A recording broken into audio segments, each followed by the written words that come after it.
이런 걸 예단이라고 가져온 거예요? 우리 집안을 뭘로 보고.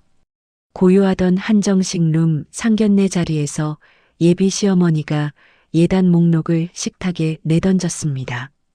근본도 없는 집안이 감히. 모욕적인 말이 아버지의 뺨을 때리는 것 같았습니다. 그 순간 딸 서연은 앞에 놓인 냉수잔을 움켜쥐었습니다. 그리고 그대로 시어머니의 얼굴에 뿌려버렸습니다. 오늘 이 일 너 평생 후회하게 해줄게. 이 한마디로 한 집안은 나락으로 떨어집니다. 하지만 그녀는 몰랐습니다. 모든 것을 잃은 며느리가 얼마나 무서운 존재가 되어 돌아올지를. 영상 시작 전 채널 구독해 주시면 재밌는 영상을 가장 먼저 받아보실 수 있습니다. 그럼 오늘의 사연 시작합니다. 고요한 한정식 룸 안에 은은한 향이 감돌았습니다. 이서연은 깔끔하게 정돈된 한복 치마를 만지작거리며 마음을 다잡았습니다. 오늘이 바로 그토록 기다렸던 상견례 날이었죠. 서연아, 너무 긴장하지 마. 강민혁이 서연의 어깨를 살짝 두드리며 낮게 말했습니다. 어머니 성격 알잖아. 괜히 말 대꾸만 하지 말고 조심해. 서연은 민혁의 불안한 눈빛을 보며 고개를 끄덕였습니다. 왜 이렇게 조마조마한 걸까요? 곧 룸문이 열리고 양가 부모님들이 들어서셨습니다. 안녕하십니까? 서연이 공손하게 인사를 드렸습니다. 윤명숙 회장은 서연을 머리부터 발끝까지 천천히 훑어보더니 차갑게 입꼬리를 올렸습니다. 그래요, 앉아요. 윤명숙이 짧게 말했습니다. 말투에는 정이 없었습니다. 모두가 자리에 앉자 서연의 어머니가 정성껏 준비한 예단 목록을 꺼냈습니다. 저희가 마음을 담아 준비했습니다. 부족하지만 받아주시면. 서연의 어머니가 조심스럽게 말을 이었습니다. 윤명숙은 목록을 받아 대충 훑어보더니 갑자기 가볍게 코웃음을 쳤습니다. 이게 뭐예요? 그녀는 눈을 치켜떴습니다. 이런 걸 예단이라고 가져온 거예요? 이걸로 우리 민혁이랑 결혼을 하겠다고요? 그리고는 예단 목록을 식탁 위에 툭 던져버렸습니다. 찰칵. 접시가 살짝 흔들릴 만큼 기세가 강했습니다. 서연의 얼굴이 순간 하얗게 질렸습니다. 서연의 아버지가 참다 못해 자리에서 살짝 몸을 앞으로 내밀었습니다. 회장님, 아무리 그래도 그건 너무 하신 말씀 아닙니까? 그의 목소리는 떨렸지만 단단했습니다. 윤명숙은 고개를 돌려 서연의 아버지를 쳐다보며 천천히 말했다. 제가 틀린 말을 했나요? 수준이 있으면 그에 맞는 준비를 해야죠.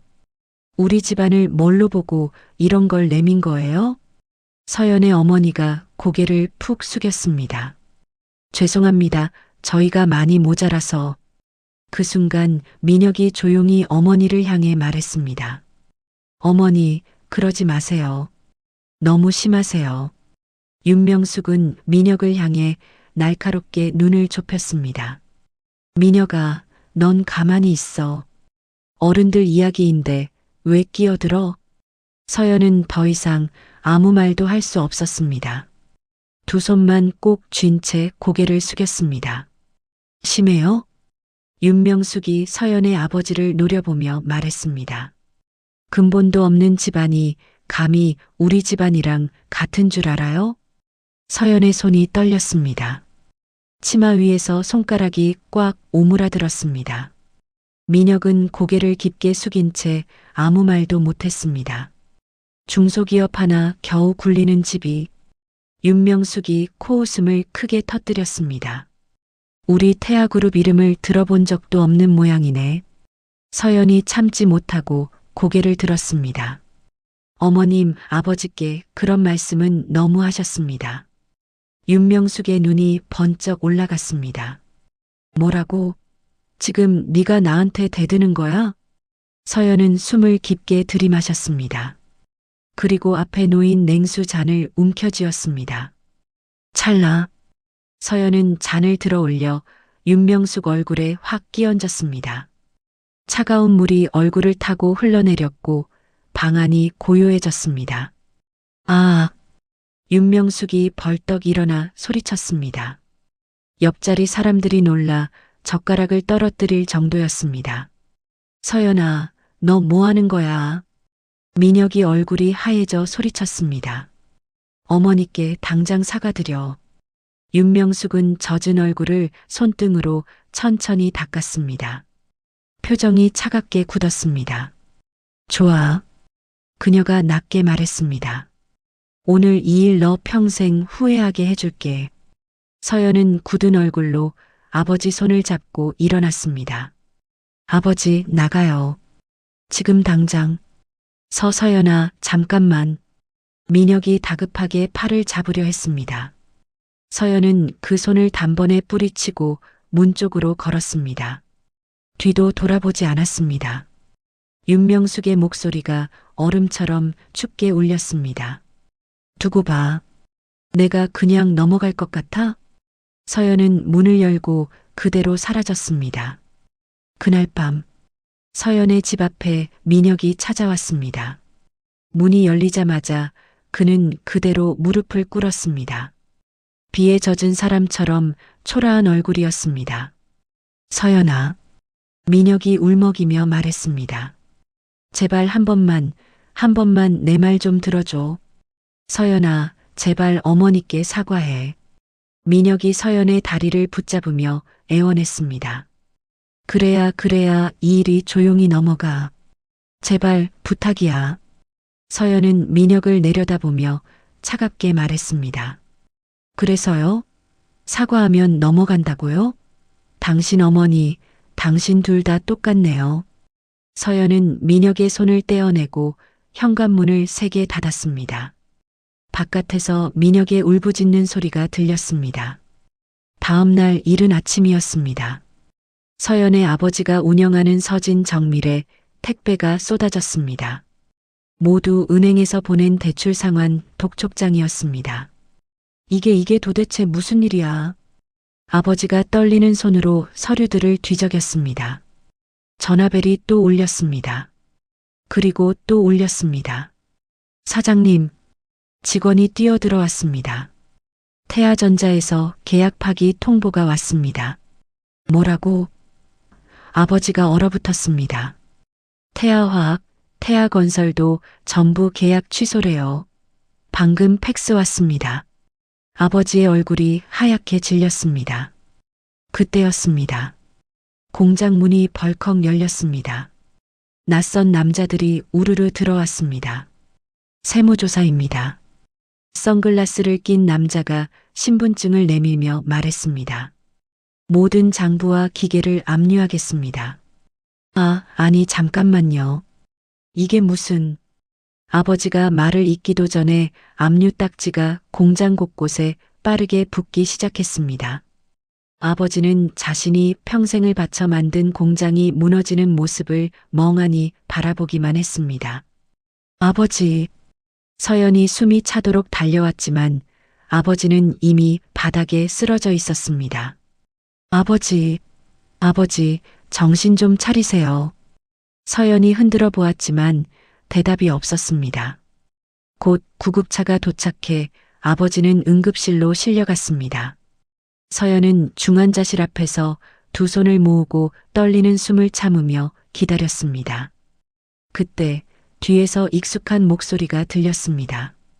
서연아. 민혁이었습니다. 표정은 차갑고 손에는 두툼한 봉투 하나가 들려 있었습니다. 서연이 떨리는 눈으로 봉투를 보았습니다. 이게 뭐예요? 위자료야. 민혁은 아무 감정도 없는 목소리로 말했습니다. 어머니 뜻이야. 그냥 받아. 뭐라고요? 서연의 목소리가 심하게 흔들렸습니다. 지금 파혼하겠다는 거예요? 민혁은 고개를 숙인 채 말했습니다. 나도 어쩔 수 없어. 우리 집이랑 맞서면 너희 집은 더 크게 다쳐. 서연의 눈이 커졌습니다. 그래서 날 버리겠다는 거예요? 네가 자초한 일이야. 민혁이 봉투를 서연의 손에 억지로 쥐어주려 했습니다. 순간 서연의 눈이 번쩍 빛났습니다. 서연은 그 봉투를 그대로 민혁의 얼굴에 던져버렸습니다. 봉투가 민혁의 뺨을 때리며 바닥에 떨어졌습니다. 이 돈 가지고 꺼져요. 서연은 민혁의 멱살을 두 손으로 꽉 붙잡았습니다. 제발 부탁이에요. 아버지만은 건드리지 말아주세요. 민혁은 얼굴을 일그러뜨리며 서연의 손을 거칠게 뿌리쳤습니다. 이미 늦었어. 그는 차갑게 말하고 뒤돌아섰습니다. 다 끝났어. 민혁의 발소리가 복도 끝으로 사라져갔습니다. 서연은 그 자리에 서서 아무 말도 하지 못했습니다. 텅 빈 복도가 마치 얼음처럼 차갑게 느껴졌습니다. 드디어 서연은 깨달았습니다. 계약 파기, 세무조사, 압류. 전부 윤명숙의 치밀한 작업이었습니다. 서연은 천천히 주먹을 쥐었습니다. 손등의 핏줄이 도드라지며 떨렸습니다. 입술을 꼭 깨문 그녀가 낮게 중얼거렸습니다. 절대 그냥 안 넘어가. 내가 끝까지 버틸 거야. 한 달 후 서연의 집에 빨간 딱지가 붙었습니다. 경매 통지서였습니다. 서연은 딱지를 뜯어내며 이를 악물었습니다. 이사 준비해야겠다. 어머니가 한숨을 쉬며 말했습니다. 변두리 옥탑방이라도 구해야지. 서연은 짐을 싸면서 눈물을 참았습니다. 아버지는 여전히 병상에 누워 말을 하지 못했습니다. 실어증까지 생긴 것 같았습니다. 아버지, 괜찮아요. 서연이 아버지의 손을 잡고 말했습니다. 아버지는 눈물만 흘릴 뿐이었습니다. 이삿날 아침, 서연은 허름한 옥탑방 계단을 올랐습니다. 숨이 차올랐습니다. 어머니는 벌써 식당 일을 구하러 나가셨습니다. 대리운전 하루에 몇 시간이나 해야 하나. 서연이 휴대폰으로 알바 앱을 들여다봤습니다. 편의점 야간 알바도 함께 해야겠다고 생각했습니다. 서연은 인터넷 카페에서 태아그룹에 대한 글들을 찾아봤습니다. 비슷한 피해 사례들이 수두룩했습니다. 모두 윤명숙의 작품이었습니다. 이런 악마 같은 여자. 서연이 컴퓨터 화면을 보며 중얼거렸습니다. 그때 한 아이디어가 떠올랐습니다. 서연은 집에서 피켓을 만들기 시작했습니다. 태아그룹은 중소기업을 짓밟는 범죄 집단이라고 크게 썼습니다. 내일 당장 태아그룹 앞에서 1인 시위를 하기로 마음먹었습니다. 다음 날 오전 서연은 태아그룹 본사 앞에 섰습니다. 피켓을 들고 큰 소리로 외쳤습니다. 태아그룹은 사과하라. 지나가던 사람들이 서연을 쳐다봤습니다. 윤명숙은 중소기업 살인자다. 10분도 지나지 않아 보안 요원들이 달려왔습니다. 덩치 큰 남자들이 서연을 둘러쌌습니다. 여기서 뭐 하는 거야? 보안 요원이 서연의 팔을 거칠게 잡았습니다. 당장 꺼져. 손 떼세요. 서연이 소리쳤지만 보안 요원들은 그녀를 끌고 갔습니다. 그때 한 젊은 남자가 휴대폰으로 이 모습을 찍고 있었습니다. 조 기자였습니다. 그는 서연의 절박한 표정을 보며 관심을 갖기 시작했습니다. 서연은 보안 요원들에게 끌려 나온 후에도 포기하지 않았습니다. 여러 언론사를 찾아다니며 자신의 억울함을 호소했습니다. 증거가 있나요? 한 기자가 시큰둥하게 물었습니다. 태아그룹이 정말 그런 일을 했다는 증거 말이에요. 저희 아버지 회사가 하루아침에 망했어요. 서연이 목소리를 높였습니다. 이게 증거가 아니면 뭐가 증거예요? 그건 사업 실패일 수도 있잖아요. 기자가 고개를 저었습니다. 태아그룹 같은 대기업이 그런 짓을 할 리 없어요. 서연은 무력감에 빠졌습니다. 아무도 자신의 말을 믿지 않았습니다. 태아그룹의 권력이 얼마나 무서운지 깨달았습니다. 비가 쏟아지는 밤이었습니다. 서연은 옥탑방 계단에 주저앉아 울었습니다. 모든 것이 절망적이었습니다. 반드시 복수하겠어. 서연이 주먹을 쥐고 다짐했습니다. 윤명숙, 두고 봐. 다음 날부터 서연은 태아그룹 주변을 맴돌기 시작했습니다. 윤명숙과 민혁의 동선을 파악했습니다. 그들의 약점을 찾아내야 했습니다. 어느 날 밤 서연은 민혁이 강남의 한 유흥업소로 들어가는 것을 목격했습니다. 다른 재벌가 자제들과 함께였습니다. 서연은 숨어서 그 모습을 휴대폰으로 몰래 촬영했습니다. 이것도 증거야. 서연이 휴대폰 화면을 보며 속삭였습니다. 첫 번째 증거를 확보한 것입니다. 며칠 후 서연은 인터넷에서 한 글을 발견했습니다. 태아그룹 전직 비서가 올린 익명 글이었습니다. 서연은 그 사람을 수소문하기 시작했습니다. 일주일 만에 박 비서를 찾아냈습니다. 서연은 그녀가 일하는 카페로 찾아갔습니다. 저 좀 도와주세요. 서연이 박 비서에게 간절히 말했습니다. 윤명숙 회장이 어떤 사람인지 아시잖아요. 미안해요. 박 비서가 고개를 저었습니다. 저도 살아야 해요. 제발이요. 서연이 박 비서의 손을 잡았습니다. 진실을 밝혀야 해요. 박 비서는 한참 망설이더니 입을 열었습니다. 윤명숙 회장에게는 김 실장이라는 오른팔이 있어요. 박 비서가 조심스럽게 말했습니다. 그 사람이 모든 더러운 일을 담당해요. 서연의 눈빛이 번뜩였습니다. 드디어 실마리를 찾았습니다. 김 실장을 어떻게 만날 수 있죠? 서연이 물었습니다. 태아그룹 50층에 있어요. 박 비서가 주변을 살피며 속삭였습니다. 하지만 일반인은 절대 들어갈 수 없어요. 서연은 한 가지 방법을 떠올렸습니다. 청소부로 위장해서 들어가는 것입니다. 위험하지만 다른 방법은 없었습니다. 야심한 밤 서연은 청소부 유니폼을 입었습니다. 태아그룹 로비로 향했습니다. 경비원은 서연을 의심 없이 통과시켰습니다. 서연은 청소 카트를 끌며 엘리베이터에 올랐습니다. 50층 버튼을 눌렀습니다. 마침내 복수의 첫 발을 내디뎠습니다. 일주일째 청소부로 잠입한 서연은 김 실장의 사무실 주변을 맴돌았습니다. 하지만 VIP 전용 구역은 출입카드가 없으면 들어갈 수 없었습니다. 서연은 청소 카트 안에 초소형 카메라를 숨겼습니다. 김 실장님 수고하십니다. 다른 청소부가 인사하는 모습을 보며 서연은 김 실장의 얼굴을 기억했습니다. 키가 크고 날카로운 인상의 50대 남성이었습니다. 서연은 김 실장이 매일 밤 10시에 VIP 전용 엘리베이터를 탄다는 것을 알아냈습니다. 그의 손에는 항상 USB가 들려 있었습니다. 분명 중요한 자료일 것입니다. 저게 비자금 장부일 거야. 서연이 카메라 영상을 보며 중얼거렸습니다. 김 실장이 사무실 비밀번호를 누르는 패턴도 촬영했습니다. 어느 날 밤 서연은 마침내 기회를 잡았습니다. 김 실장이 화장실에 간 사이 사무실로 향했습니다. 하지만 복도에서 순찰 중인 보안팀과 마주쳤습니다. 여기서 뭐해?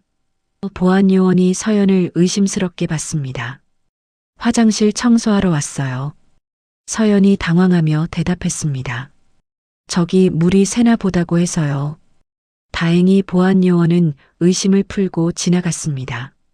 서연은 식은땀을 흘리며 계단으로 피했습니다. 한편 대형 바이오 팀장으로 위장한 윤지호는 자신의 사무실에 앉아 있었습니다.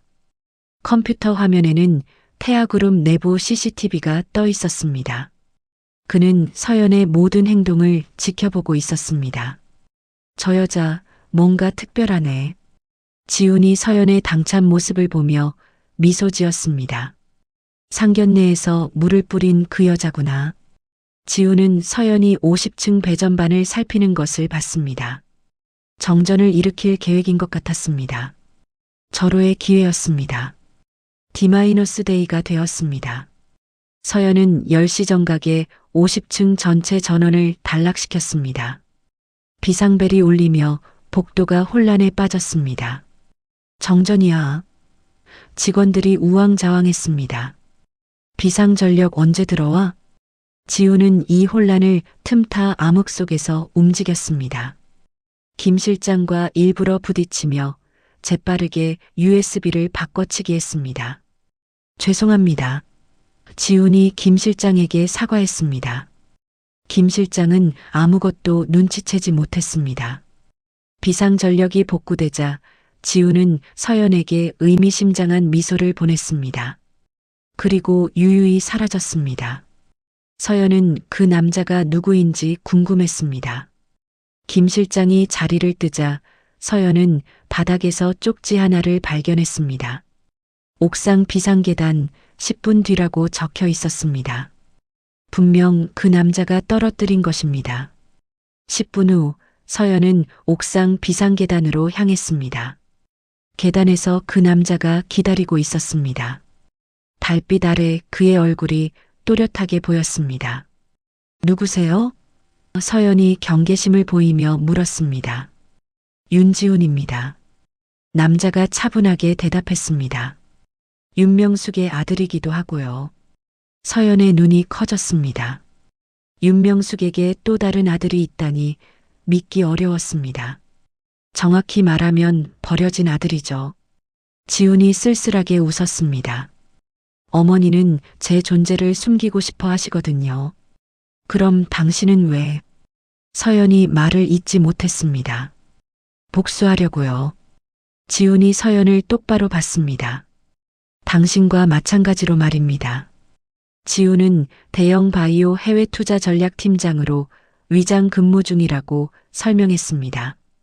오랫동안 태아그룹의 약점을 파고들며 복수를 준비해 왔다고 했습니다. 상견례에서 물을 뿌린 걸 봤어요.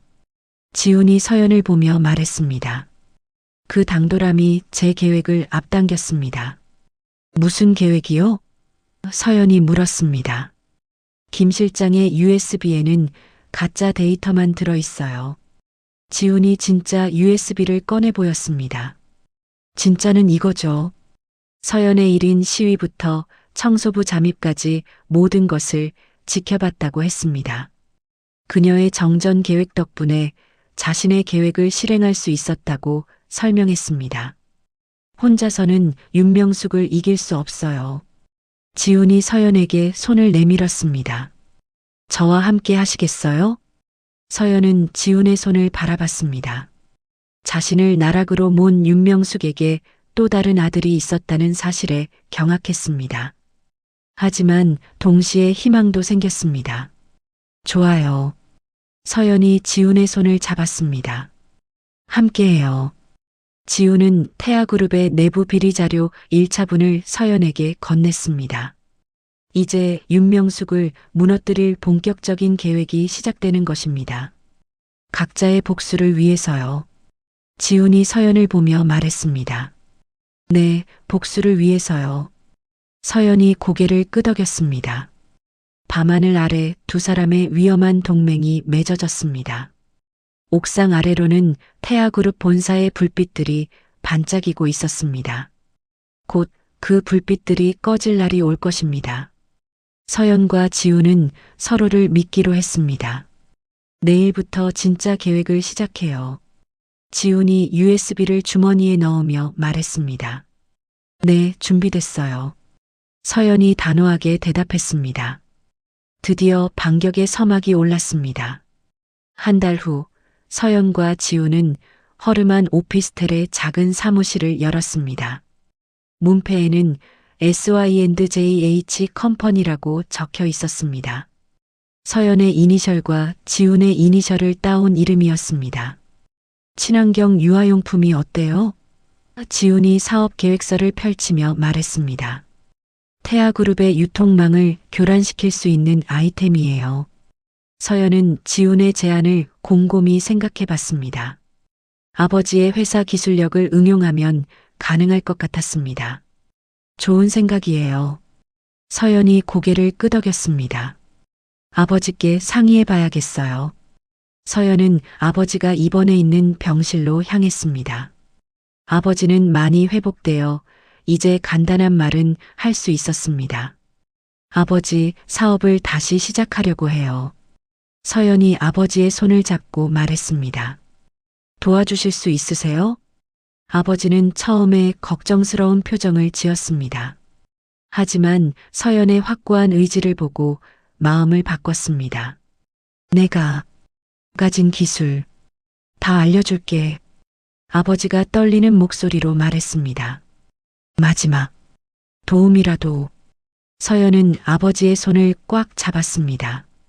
눈시울이 뜨거워졌습니다. 지우는 자신의 해외 네트워크를 이용해 원자재 공급 루트를 확보했습니다. 최고급 친환경 원료를 저렴하게 구할 수 있었습니다. 이 정도면 시작할 수 있겠네요.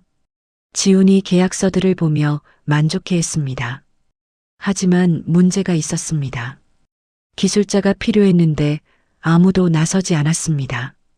태아그룹의 보복이 두려웠기 때문입니다. 서연은 아버지의 옛 공장에서 일했던 최 반장을 찾아갔습니다. 그는 지금 다른 공장에서 일하고 있었습니다. 반장님, 저 좀 도와주세요. 서연이 최 반장에게 간절히 부탁했습니다. 아버지의 기술을 살려야 해요. 미안해, 서연아. 최 반장이 고개를 저었습니다. 태아그룹이 얼마나 무서운지 알잖아. 하지만 이대로 포기할 순 없어요. 서연이 최 반장의 앞을 막아섰습니다. 제발이요. 최 반장은 서연을 매몰차게 외면했습니다. 서연은 좌절했지만 포기하지 않았습니다. 매일 최 반장을 찾아가 설득했습니다. 일주일이 지나자 최 반장의 마음이 움직였습니다. 서연의 진심이 통한 것입니다. 알았다. 최 반장이 한숨을 쉬며 말했습니다. 옛 동료들한테 연락해보마. 최 반장의 도움으로 핵심 기술자들이 하나둘씩 모여들었습니다. 모두 아버지를 존경하던 사람들이었습니다. 드디어 SY&JH 컴퍼니의 첫 제품이 나왔습니다. 친환경 유아용 물티슈였습니다. 품질은 기존 제품들보다 훨씬 뛰어났습니다. 하지만 온라인 쇼핑몰을 오픈하자마자 문제가 생겼습니다. 악성 댓글들이 쏟아지기 시작했습니다. 배송도 자꾸 지연됐습니다. 태아그룹의 방해 공작이에요. 지훈이 컴퓨터 화면을 보며 이를 악물었습니다. 온라인 여론 조작팀을 고용한 것 같아요. 지훈은 해킹 실력을 발휘해 방해 공작의 실체를 파악했습니다. 태아그룹이 고용한 업체들의 정보를 수집했습니다. 이것들도 증거로 쓸 수 있어요. 지훈이 수집한 자료를 서연에게 보여줬습니다. 나중에 쓸모가 있을 거예요. 자금난도 심각했습니다. 매출이 나오지 않아 직원들 월급도 밀렸습니다. 포기하고 싶어요. 서연이 지친 목소리로 말했습니다. 이렇게 힘들 줄 몰랐어요. 조금만 더 버텨요. 지훈이 서연의 어깨를 다독였습니다. 곧 기회가 올 거예요. 지훈의 말이 맞았습니다. 한 인터넷 커뮤니티에서 SY&JH 컴퍼니 제품을 추천하는 글이 올라왔습니다. 실제로 써본 엄마들의 솔직한 후기였습니다. 정말 좋은 제품이에요. 아이 피부가 한결 좋아졌어요. 양심적인 가격에 고품질이네요. 입소문이 퍼지기 시작했습니다. 매출이 조금씩 늘어났습니다. 과거 서연을 취재했던 조 기자도 관심을 보이기 시작했습니다. 그는 SY&JH 컴퍼니의 성공 스토리를 기사로 썼습니다. 태아그룹의 횡포에 굴복하지 않은 용감한 기업이라는 제목이었습니다. 기사가 나간 후 주문이 폭증했습니다. 1년이 지났습니다. SY&JH 컴퍼니는 업계의 다크호스로 떠올랐습니다. 착한 기업이라는 이미지도 굳혔습니다. 윤명숙은 이제야 이 회사가 서연의 것임을 알았습니다. 하지만 이미 시장의 흐름을 탄 상태였습니다. 막기에는 너무 늦었습니다. 서연과 지우는 밤을 새워가며 함께 위기를 극복해 왔습니다. 그 과정에서 두 사람은 서로에게 깊은 신뢰를 느꼈습니다. 고마워요. 서연이 지훈을 보며 말했습니다. 당신 없었으면 불가능했을 거예요. 저야말로 고맙죠. 지훈이 미소 지었습니다. 함께라서 가능했어요. 한편 강민혁은 태아그룹 후계자가 되었지만 방황하고 있었습니다. 어머니의 꼭두각시 노릇에 염증을 느꼈습니다. 서연에 대한 미련도 남아 있었습니다. 서연은 마침내 옥탑방을 벗어나 새 아파트로 이사했습니다. 건강을 회복한 아버지도 함께 모셨습니다. 오늘 저녁은 제가 차려드릴게요. 서연이 아버지께 말씀드렸습니다. 정말 오랜만이에요. 저녁 식탁에는 소소하지만 따뜻한 행복이 있었습니다. 서연은 이제 진짜 새로운 시작이라는 생각이 들었습니다. 4년 후 S.Y.&J.H 컴퍼니는 코스닥 상장에 성공했습니다. 이제 SY그룹이라는 이름으로 업계 1위 종합 라이프스타일 기업이 되었습니다. 서연은 회장실에서 상장 기념패를 바라보며 감회에 젖었습니다. 이서연 대표님, 올해의 여성기업인상 수상자로 선정되셨습니다. 비서가 기쁜 소식을 전했습니다. 서연의 얼굴에 미소가 번졌습니다. 시상식장은 화려했습니다. 서연은 우아한 드레스를 입고 단상에 올랐습니다. 플래시가 터지고 박수 소리가 울려 퍼졌습니다. 불의에 타협하지 않고 정직하게 걸어오신 아버지께 이 상을 바칩니다. 서연이 마이크 앞에서 당당하게 말했습니다. 객석 어딘가에서 윤명숙이 차갑게 지켜보고 있었습니다. 시상식 파티장에서 서연은 강민혁과 마주쳤습니다. 민혁은 태아그룹의 후계자가 되어 있었습니다. 하지만 그의 얼굴에는 그늘이 드리워져 있었습니다. 서연아. 민혁이 서연의 앞을 가로막았습니다. 술 냄새가 났습니다. 비켜주세요. 서연이 차갑게 말했습니다. 민혁은 서연의 팔을 붙잡았습니다. 다시 돌아와 달라. 민혁이 매달리듯 말했습니다. 내가 잘못했어. 제발. 당신은 상견례 날 죽었어요. 서연이 민혁의 손을 뿌리치며 말했습니다. 내 인생에서 말이에요. 서연은 민혁을 외면하고 파티장 한편으로 향했습니다. 지훈이 샴페인 잔을 들고 기다리고 있었습니다. 이제 그는 SY그룹의 부사장이었습니다. 축하해요. 지훈이 서연에게 샴페인 잔을 건넸습니다. 정말 자랑스러워요. 두 사람이 잔을 부딪히며 미소 지었습니다. 그 모습을 본 윤명숙의 얼굴이 굳었습니다. 뭔가 수상했습니다. 그날 밤 윤명숙은 비서에게 지시했습니다. 저 남자 신원을 조사해. 윤명숙이 지훈의 사진을 가리키며 말했습니다. 뭔가 낌새가 이상해. 며칠 후 조사 결과가 나왔습니다. 윤명숙은 보고서를 보고 경악했습니다. 윤지훈이 자신의 버린 아들이라는 사실을 확인했습니다. 이런 배신자들이. 윤명숙이 보고서를 집어던지며 소리쳤습니다. 감히 내 것을 노렸어. 윤명숙은 즉시 도청장치 설치를 지시했습니다. 지훈의 사무실을 24시간 감시하기로 했습니다. SY그룹 대표실에서 서연과 지훈은 최종 계획을 점검하고 있었습니다. 태아그룹의 주력 사업인 태아바이오를 무너뜨릴 작전이었습니다. 김 실장에게서 결정적인 증거를 확보했어요. 지훈이 USB를 꺼내 보였습니다. 태아바이오의 임상 데이터 조작 원본 장부예요. 서연의 눈이 번뜩였습니다. 드디어 윤명숙의 약점을 잡은 것입니다. 김 실장이 왜 이걸 줬죠? 서연이 궁금해했습니다. 윤명숙에게 배신당했거든요. 지훈이 설명했습니다. 꼬리 자르기를 당한 거죠. 김 실장은 USB 바꿔치기 사건으로 윤명숙에게 의심받았습니다. 결국 모든 책임을 뒤집어쓰고 해고당했습니다. 분노한 김 실장이 지훈에게 원본 자료를 제보한 것입니다. 언제 터뜨릴 거예요? 서연이 물었습니다. 태아 바이오 신약 발표회 현장에서요.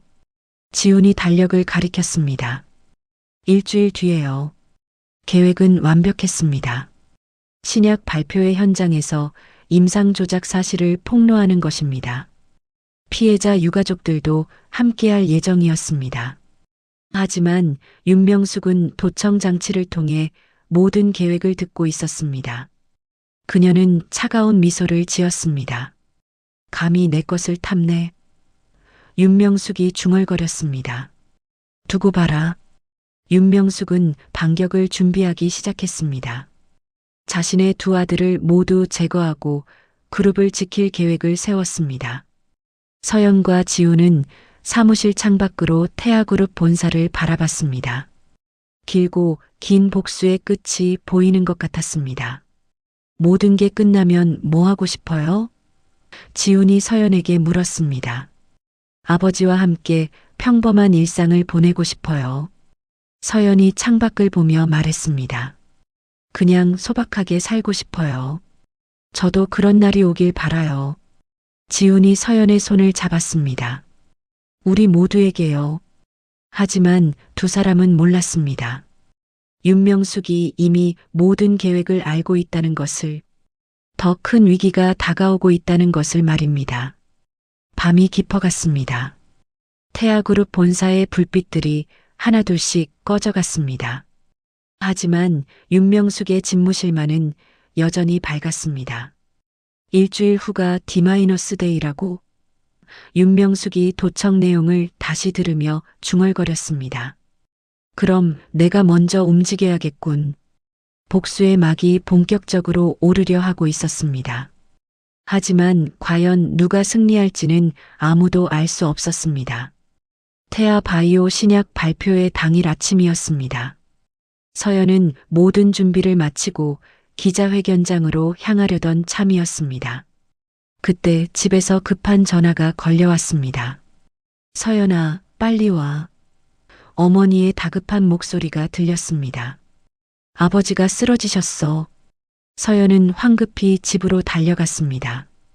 거실 바닥에 아버지가 피를 토하며 쓰러져 있었습니다. 구급차가 이미 와 있었습니다. 아버지. 서연이 아버지의 손을 잡고 외쳤습니다.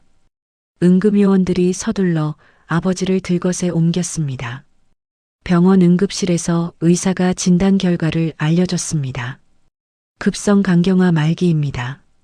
의사가 심각한 표정으로 말했습니다. 당장 간이식이 필요해요.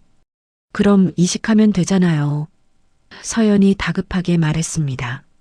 조직 검사 결과가 맞지 않아서 어려울 것 같습니다. 의사가 고개를 저었습니다. 다른 방법을 찾아봐야겠어요.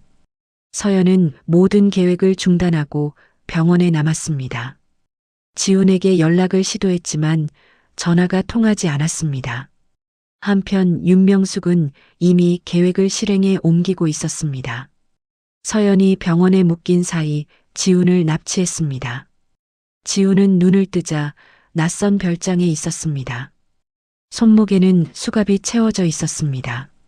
잠깐, 여기가 어디야? 지훈이 주변을 둘러보며 소리쳤습니다. 경비원이 문 앞에서 지키고 있었습니다. 윤명숙이 별장에 도착했습니다. 그녀는 지훈을 차갑게 내려다봤습니다. 오랜만이구나, 아들. 윤명숙이 비웃음을 터뜨렸습니다. 잘 지냈니? 어머니라고 부르지 마세요. 지훈이 이를 악물며 말했습니다. 당신은 저를 버렸잖아요. 윤명숙은 지훈의 말을 무시했습니다. 그녀는 이미 다음 단계를 준비하고 있었습니다. 강민혁에게 연락했습니다. 민혁아, 네가 저지른 실수를 만회할 마지막 기회다. 윤명숙이 전화로 말했습니다. SY그룹을 무너뜨려라. 민혁은 어머니의 지시에 따라 움직였습니다. 최 반장에게 접근했습니다. 반장님, 아드님 수술비 걱정이 많으시죠? 민혁이 최 반장을 찾아와 말했습니다. 도와드릴게요. 최 반장의 아들이 심장 수술을 받아야 했습니다. 수술비가 3천만 원이나 필요했습니다. 민혁은 이를 빌미로 최 반장을 협박했습니다. 간단한 인터뷰 하나만 해주세요. 민혁이 계약서를 내밀었습니다. 그럼 수술비를 지원해드리겠어요. 최 반장은 가족을 위해 어쩔 수 없이 승낙했습니다. 다음 날 아침 8시였습니다. SY그룹 본사에 검찰과 경찰이 들이닥쳤습니다. 핵심 기술 탈취 혐의로 압수수색을 진행하겠습니다. 수사관이 영장을 보여주며 말했습니다. 뉴스에는 속보가 쏟아졌습니다. SY그룹 태아 바이오 신약 기술 탈취 혐의라는 제목이었습니다. 주가가 순식간에 폭락했습니다. 최 반장이 방송에 출연했습니다. 그는 눈물을 흘리며 거짓 증언을 했습니다. 이서연 대표가 저에게 지시했어요. 최 반장이 카메라를 보며 말했습니다. 태아 바이오의 기술을 훔쳐오라고요. 서연은 병원에서 이 소식을 접했습니다. 믿을 수 없었습니다. 최 반장이 자신을 배신했다니요. 반장님이 왜 이러시지? 서연이 휴대폰 화면을 보며 중얼거렸습니다. 지훈에게 연락을 시도했지만 여전히 연결되지 않았습니다. 검찰은 서연에게 출국 금지 조치를 내렸습니다. 회사 수습도 제대로 할 수 없는 상황이었습니다. 서연은 그제야 깨달았습니다. 지훈의 실종, 최 반장의 배신, 모든 것이 윤명숙의 함정이었습니다. 병원 중환자실 앞에서 서연은 망연자실했습니다. 그때 뒤에서 익숙한 목소리가 들렸습니다. 힘들어 보이는구나. 윤명숙이 서연에게 다가왔습니다. 여전히 우아한 모습이었습니다. 당신이 꾸민 일이군요. 서연이 윤명숙을 노려봤습니다. 너 때문에 내 아들이 망가졌어. 윤명숙이 차가운 미소를 지었습니다. 그 대가를 치러야지. 윤명숙은 잔인한 제안을 했습니다. 내 아들 앞에서 무릎 꿇고 용서를 빌어. 윤명숙이 서연을 내려다봤습니다. 그럼 내 아비는 살려주마. 무슨 소리예요? 서연의 목소리가 떨렸습니다. 미국에 좋은 신약이 있어. 윤명숙이 설명했습니다. 하지만 임상비가 10억은 들 거야. 서연은 절망에 빠졌습니다. 윤명숙이 자신을 완벽하게 고립시켰습니다. 아버지의 생명까지 위험한 상황이었습니다. 어떻게 할래? 윤명숙이 서연에게 물었습니다. 내 자존심이냐, 아버지 목숨이냐? 서연은 주저앉았습니다. 모든 것이 무너져 내렸습니다. 이번에는 정말 끝인 것 같았습니다. 윤명숙은 만족스러운 표정으로 돌아섰습니다. 마침내 서연을 굴복시킬 수 있을 것 같았습니다. 하지만 별장에 갇힌 지우는 포기하지 않고 있었습니다. 경비원 중 한 명을 포섭하여 탈출 계획을 세우고 있었습니다. 돈이 필요하시죠? 지훈이 경비원에게 속삭였습니다. 도와주시면 두둑하게 챙겨드리겠어요. 과연 지훈이 서연을 구할 수 있을까요? 아니면 윤명숙의 잔인한 계획이 성공할까요? 운명의 순간이 다가오고 있었습니다. 지훈은 경비원을 포섭하는 데 성공했습니다. 그는 새벽 시간을 틈타 별장에서 극적으로 탈출했습니다. 차를 몰고 병원으로 달려가며 서연에게 전화를 걸었습니다. 서연 씨, 저예요. 지훈의 목소리가 들렸습니다. 아버님을 살릴 방법이 있어요. 서연은 울먹이며 대답했습니다. 지훈 씨, 어디 계셨어요? 윤명숙이 저를 납치했었어요. 지훈은 서연에게 희망적인 소식을 전했습니다. 미국 신약 임상 정보와 수술비 확보 방법을 알려줬습니다. 제가 윤명숙을 직접 만나겠어요. 지훈이 단호하게 말했습니다. 마지막 카드를 써야 할 때가 왔어요. 지훈은 윤명숙에게 연락을 취했습니다. 둘만의 독대를 요청했습니다. 태아그룹 회장실에서 모자가 마주 앉았습니다. 윤명숙은 차가운 표정으로 지훈을 바라봤습니다. 뭘 원하는 거냐? 윤명숙이 팔짱을 끼고 물었습니다. 출생의 비밀과 태아 바이오 원본 장부요. 지훈이 USB를 테이블에 올려놨습니다. 이걸 언론에 터뜨리지 않는 조건으로 거래하죠. 윤명숙의 얼굴이 굳었습니다. 지훈이 결정적인 증거를 갖고 있다는 뜻이었습니다. 얼마를 원하는 거냐? 윤명숙이 이를 악물며 물었습니다. 50억이면 됩니다. 지훈이 차분하게 대답했습니다. 상속 지분 포기 각서도 써드리겠어요. 윤명숙은 한참 고민했습니다. 태아그룹을 지키기 위해서는 어쩔 수 없었습니다. 마지막 효도라고 생각하세요. 지훈이 윤명숙을 보며 말했습니다. 영원히 사라져 드릴게요. 윤명숙은 결국 지훈의 요구를 받아들였습니다. 50억을 계좌로 이체했습니다. 지훈은 즉시 이 돈을 서연의 아버지 수술비로 입금했습니다. 미국 병원에 연락하여 긴급 임상 신청을 했습니다. 서연은 뒤늦게 이 사실을 알고 지훈을 원망했습니다. 왜 그런 희생을 하셨어요? 서연이 눈물을 흘리며 말했습니다. 혼자 결정하시면 안 되잖아요. 당신이 복수보다 소중한 것을 지키길 바랐어요. 지훈이 서연의 손을 잡았습니다. 가족이 우선이에요. 아버지의 수술 준비가 시작되었습니다. 미국에서 온 의료진이 최선을 다했습니다. 다행히 신약 임상도 잘 진행되고 있었습니다. 하지만 서연은 가만히 있을 수 없었습니다. 지훈의 희생을 헛되이 할 수는 없었습니다. 마지막 반격을 준비했습니다. 서연은 과거 자신을 도왔던 조 기자에게 연락했습니다. 기자님, 단독 인터뷰 하나 제안하고 싶어요. 서연이 전화로 말했습니다. 모든 진실을 밝힐 거예요. 조 기자는 흥미를 보였습니다. 서연의 이야기는 이미 화제가 되고 있었습니다. 서연은 배신자 최 반장을 비밀리에 만났습니다. 그에게 충격적인 사실을 알려줬습니다. 반장님, 속으신 거예요. 서연이 휴대폰을 보여줬습니다. 윤명숙이 아드님 수술비를 취소했어요. 최 반장은 경악했습니다. 자신이 완전히 이용당했다는 것을 깨달았습니다. 이 악마 같은 여자가. 최 반장이 주먹을 쥐었습니다. 나를 이렇게 우롱하다니. 아드님 수술비는 제가 책임지겠어요.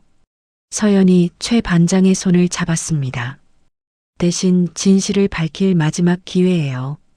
서연은 최 반장에게 버튼형 카메라를 건넸습니다. 강민혁이 입막음용 추가금을 가져올 거예요. 서연이 설명했습니다. 그때 모든 걸 녹화해 주세요. 최 반장은 죄책감과 분노로 눈물을 흘렸습니다.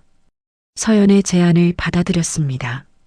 며칠 후 민혁이 최 반장을 찾아왔습니다. 돈 봉투를 들고 있었습니다. 수고했어요, 반장님. 민혁이 봉투를 건네며 말했습니다. 기술 탈취권은 절대 발설하면 안 돼요.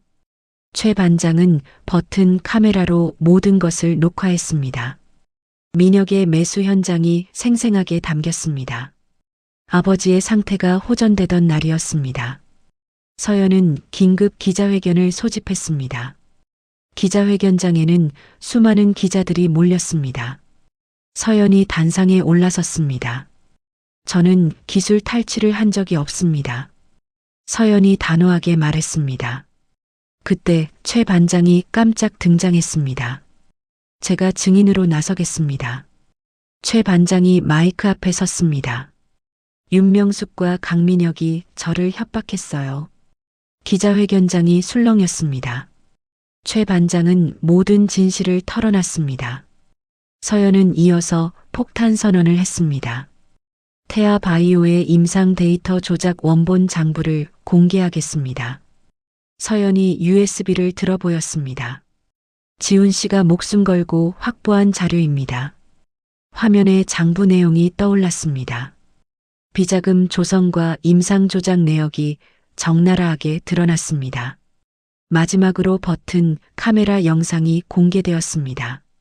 민혁이 최 반장에게 돈을 건네며 기술 탈취 조작을 논의하는 모습이었습니다. 이것이 태아그룹의 진짜 모습입니다. 서연이 주먹을 쥐고 외쳤습니다. 기자회견장이 뒤집어졌습니다. 태아그룹은 돌이킬 수 없는 타격을 입었습니다. 윤명숙과 민혁은 그날 밤 긴급 체포되었습니다. 서연은 기자회견장을 나와 아버지 병실로 향했습니다. 모든 것을 끝냈다는 안도감에 눈물을 흘렸습니다. 병실 문 앞에서 지훈이 기다리고 있었습니다. 그는 말없이 서연을 안아줬습니다. 고생했어요. 지훈이 서연의 머리를 쓰다듬었습니다. 정말 대단해요. 마침내 복수가 완성되었습니다. 하지만 진짜 행복은 이제부터 시작이었습니다. 1년 후 법정 최후 변론이 열렸습니다. 강민혁은 변호석에서 떨리는 목소리로 말했습니다. 저는 어머니의 지시를 따랐을 뿐입니다. 민혁이 재판부를 보며 호소했습니다. 모든 계획은 어머니가 세운 것입니다. 윤명숙은 끝까지 묵묵부답으로 일관했습니다. 차가운 표정으로 앉아있기만 했습니다. 아들의 배신에도 흔들리지 않았습니다. 재판장이 최종 판결을 선고했습니다. 피고인 윤명숙에게 징역 20년을 선고한다. 재판장이 망치를 두드렸습니다. 피고인 강민혁에게는 징역 3년에 집행유예 5년을 선고한다. 태아바이오 임상 조작 피해자 유가족들이 법정에서 오열했습니다. 그들은 서연에게 다가와 손을 잡았습니다. 진실을 밝혀줘서 고마워요. 한 유족이 서연의 손을 꽉 잡았습니다.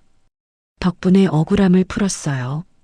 서연은 건강을 되찾은 아버지와 함께 재판을 방청했습니다. 법정을 나서다 수의를 입은 윤명숙과 마주쳤습니다. 하지만 서연은 말없이 그를 지나쳤습니다. 며칠 후 서연은 기자회견을 열었습니다. 새로운 재단 설립을 발표했습니다. 상생재단을 설립하겠습니다. 서연이 마이크 앞에서 말했습니다.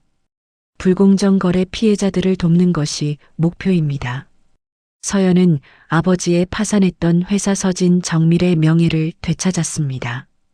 태아그룹의 횡포로 피해를 입었던 중소기업들을 돕기 시작했습니다. 과거 서연을 도왔던 박 비서가 재단에 합류했습니다. 조 기자도 재단의 홍보팀장으로 영입되었습니다. 서연은 양심선언을 했던 최 반장도 찾아갔습니다. 반장님을 용서해요. 서연이 최 반장의 손을 잡았습니다. 새로운 시작을 도와드리겠어요. 재단 차원에서 최 반장이 새로운 기술 공장을 세울 수 있도록 지원했습니다. 최 반장은 눈물을 흘리며 감사를 표했습니다. 지훈은 모든 것을 정리하고 서연 곁을 떠나려 했습니다. 공항으로 가는 택시에 올랐습니다.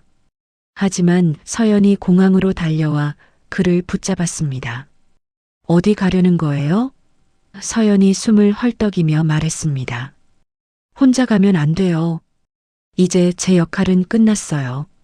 지훈이 고개를 저었습니다. 새로운 인생을 살아야죠.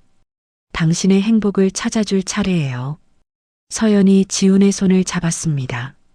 저와 함께 해줘요. 지훈은 서연의 진심 어린 고백에 마음이 움직였습니다. 공항을 떠나 서연과 함께 돌아갔습니다. 2년 후 서연은 SY그룹 경영 일선에서 물러났습니다. 재단 이사장으로 활동하며 사회공헌에 전념했습니다. 지훈은 작은 목공소를 차렸습니다. 손수 만든 가구를 판매하며 평화로운 나날을 보냈습니다. 어느 날 지훈이 특별한 선물을 준비했습니다. 직접 만든 아기 침대였습니다. 이게 뭐예요? 서연이 아기 침대를 보며 놀랐습니다. 곧 필요할 것 같아서요. 지훈이 서연의 배를 쓰다듬으며 미소 지었습니다. 서연도 행복한 미소로 답했습니다. 과거 아버지의 공장이 있던 자리에 새로운 건물이 들어섰습니다. 아이들을 위한 작은 도서관이었습니다. 개관식 날 서연과 지훈이 함께 테이프를 끊었습니다. 많은 아이들이 도서관으로 달려들었습니다. 그때 익숙한 얼굴이 보였습니다. 강민혁이 사회봉사 명령을 이행하기 위해 도서관에서 일하고 있었습니다. 민혁은 땀에 젖은 모습으로 서연에게 다가왔습니다. 덤덤하게 목례를 했습니다. 서연도 가볍게 목례로 답했습니다. 민혁은 서연이 아닌 지훈에게 다가갔습니다. 진심으로 미안했어. 민혁이 지훈에게 고개를 숙였습니다. 지훈은 말없이 민혁의 어깨를 두드려줬습니다. 교도소에서 복역 중인 윤명숙에게 편지 한 통이 도착했습니다. 지훈이 보낸 편지였습니다. 용서나 원망이 아닌 단순한 안부 편지였습니다. 윤명숙은 편지를 읽으며 복잡한 표정을 지었습니다. 처음으로 자신의 잘못을 뒤돌아보는 시간을 가졌습니다.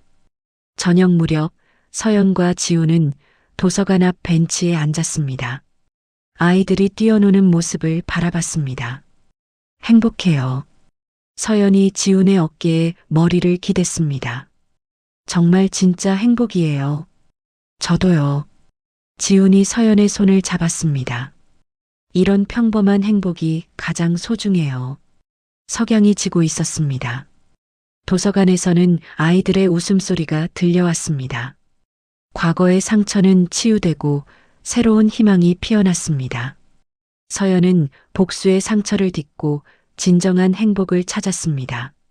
지훈도 오랜 원한을 내려놓고 평온을 얻었습니다. 두 사람은 함께 새로운 미래를 향해 걸어가고 있었습니다.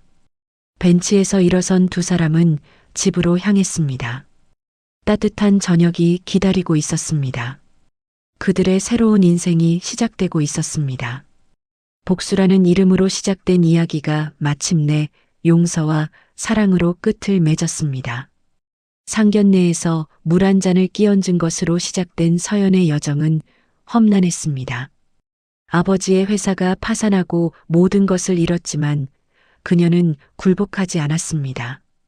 지훈이라는 든든한 동반자를 만나 함께 일어섰고 마침내 거대한 권력의 벽을 무너뜨렸습니다. 윤명숙의 잔혹한 복수는 오히려 더 큰 정의로 돌아왔고 강민혁은 자신의 잘못을 뉘우치게 되었습니다. 무엇보다 서연과 지훈은 복수를 넘어서 진정한 행복을 찾았습니다. 때로는 부당한 일을 당하더라도 포기하지 않고 정의를 추구한다면 언젠가는 진실이 밝혀지고 새로운 희망을 만날 수 있다는 것을 이 이야기가 보여줍니다. 복수보다 더 소중한 것은 사랑하는 사람들과 함께하는 평범한 일상의 행복이라는 것도 깨달았습니다. 이야기를 끝까지 들어주신 분이 계시다면 잘 들었다고 댓글 하나만 남겨주세요. 감사합니다.